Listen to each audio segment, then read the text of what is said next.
Yo guys, welcome back to another video on the channel, and today we're going to be taking a look at all of the brand new multiplayer stuff that we just got news on for Black Ops 6 that has just come out. We've got to look at some of the maps, some of the game modes, some of the weapons, some of the operators and stuff like that, so let's jump straight into it. So coming out over the next couple of days leading up to the launch of Black Ops 6, we are going to be having some more news come out, including zombies, camos, Warzone, and all of that other sort of stuff that you guys probably want to know. We've included weapons, gear, progression, and stuff like that. But for now, we've got to look at the maps and the operators and a lot of the multiplayer side of stuff. So the first thing is, of course, the standard game modes that we have got returning to the game. So of course the game modes, we've got Team Deathmatch, Domination, Search and Destroy, we've got Kill Confirmed, we've then also got Free For All, as well as Hardpoint, we've got Gunfight, which is obviously a 2v2 game mode, we have then got Headquarters, again as a 6v6, we've then got Kill Order as a 6v6, Control as a 6v6, and then for alternative game modes, we've got Face Off Domination, Face Off Team Deathmatch, Face Off Kill Order, and Face Off Kill Confirmed.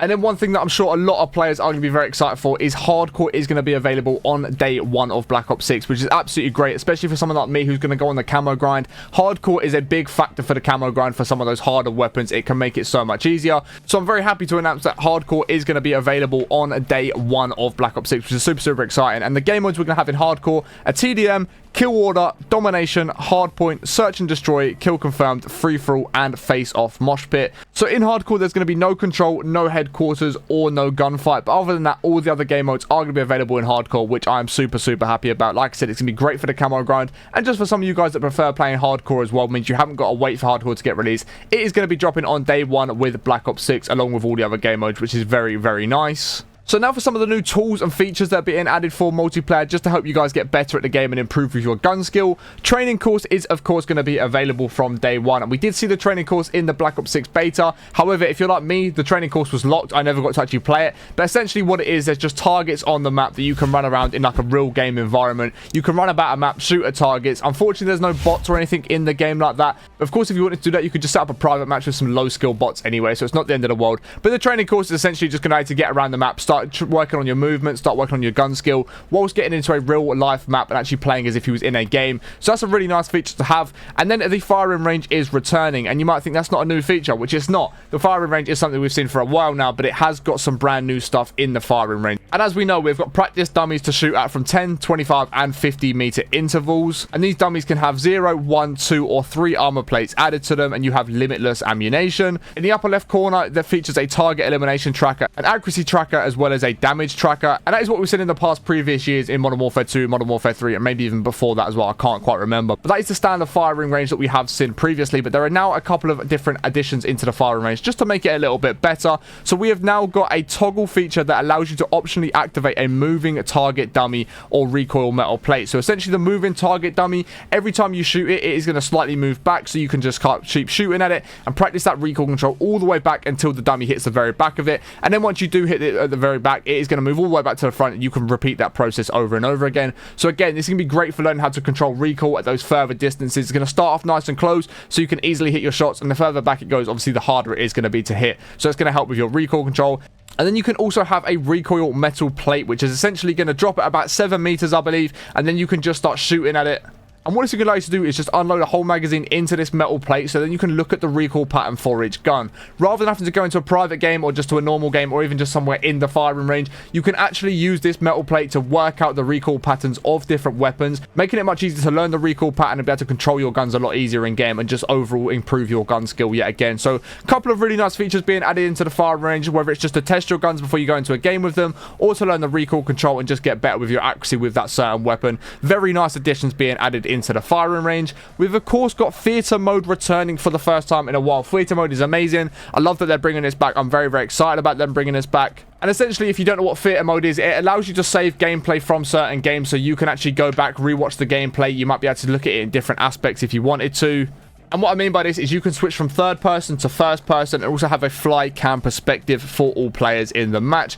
Eliminations and deaths are visualized on the timeline, which means you can easily skip to the viewed player's next elimination on the timeline. So if you're looking for a certain kill, you can just look at where the kills are on the timeline, scroll all the way to that and find that kill that you are looking for. There's going to be fast forward, rewind and full playback speed controls within theater mode as well. You're also going to be able to press record to trigger an Xbox or PlayStation recording whilst in theater mode. But the one downside of theater mode is it is only going to be available on new gen consoles. So the new Xbox, the PlayStation 5, and obviously PC. So old gen consoles will not have access to theater mode. It will not be available there.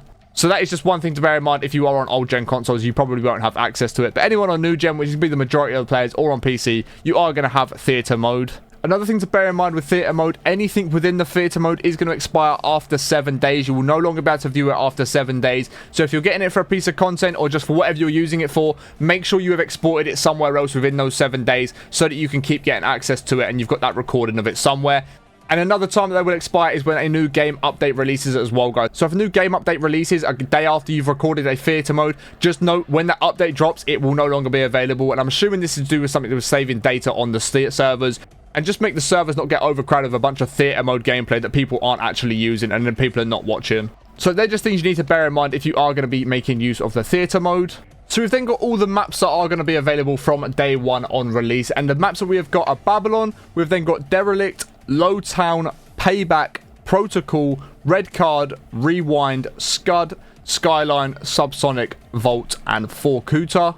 So these are going to be the 6v6 maps that do go live with the game. These are the bigger maps, the 6v6 maps that are dedicated purely for 6v6 game modes. And then, of course, we've got our strike maps that are going to be available for 2v2 or 6v6. And those maps are going to be Gala, Pit, Stakeout, and Warhead. Warhead apparently isn't a destroyed version of Nuketown. It's apparently just a normal version of Nuketown. However, to me, it looks pretty destroyed. I don't know about you guys, but it doesn't exactly look like Nuketown is intact in these images that we can see of it right there. But those are the maps we're going to be getting, guys, in terms of the 6v6 and then the 2v2 maps. The 2v2 maps are also available for 6v6. You can play the strike maps on 6v6 as well, but of course they're designed for 2v2s. But if you are playing 6v6 on them, they'll be very small, very compact maps with a lot of action going on all of the time. And then moving over to the operator side of things, guys, we have got two factions this time around. We have got Rogue, Black Ops, and Crimson 1. This is a bit better than just having... So as you probably saw in the beta, and as it's been over the previous years, if you go into like Warzone, for example, you've got one faction on one side, one faction on the other. You can pick an operator skin for each faction, depending on what team you end up on when you do load into a game. So you'll make sure you've got your Rogue 1 operator set and your Crimson 1 operator set. And then when you go into a game, depending on what faction you do end up on within the game, you're going to have an operator skin set for that faction. So you're having a cool operator skin in game. And as we can see, here are all the operators for each faction. So for Rogue Black Ops, we have got Adler, Park, Woods, Nazir, West Point, Bayan, Alvarez, Payne, Marshall, and then we've got Weaver and Maya both being our dedicated crew for zombies.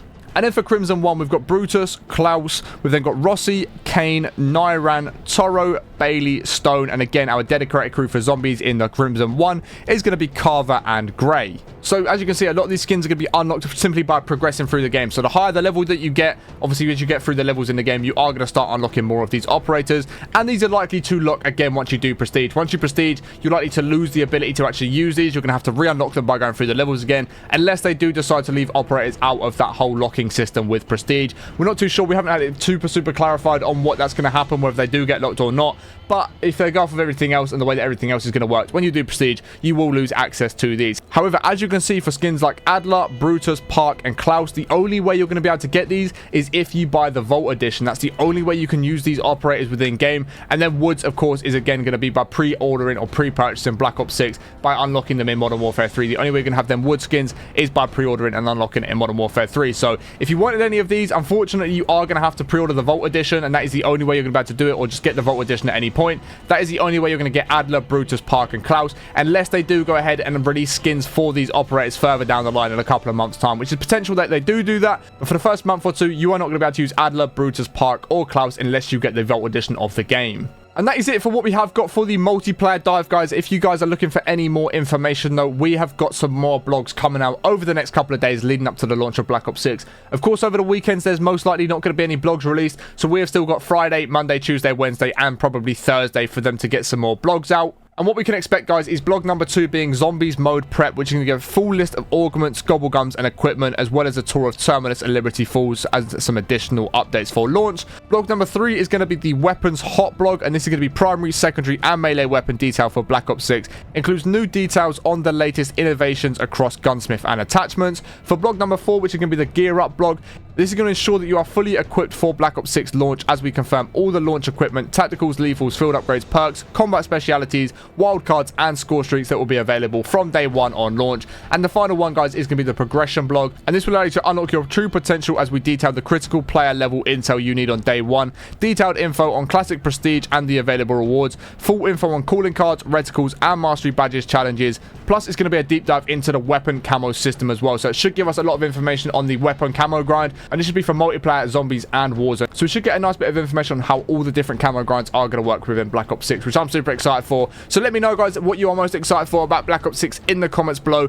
We're just about a week away now from launch, which I'm super excited for. I cannot wait to get involved in Black Ops 6. So if you are looking forward to Black Ops 6 dropping and you want to see a whole bunch of Black Ops 6 content, make sure you are subscribed to channel notifications turned on, guys. I'm going to be posting multiple videos a day once this game does go live, so you guys can stay up to date with the fastest ways of doing things, how to unlock things, how to get on the camera grind, and just the best things for Black Ops 6. So make sure you are subscribed with notifications turned on. If you have enjoyed today's video, smash a thumbs up. Like I said, let me know your thoughts on all of this stuff that we have learned today in the comments below. But I appreciate you watching all the way to the end. I hope you have an amazing rest of your day, and I'll catch you in the next one in a bit. Peace.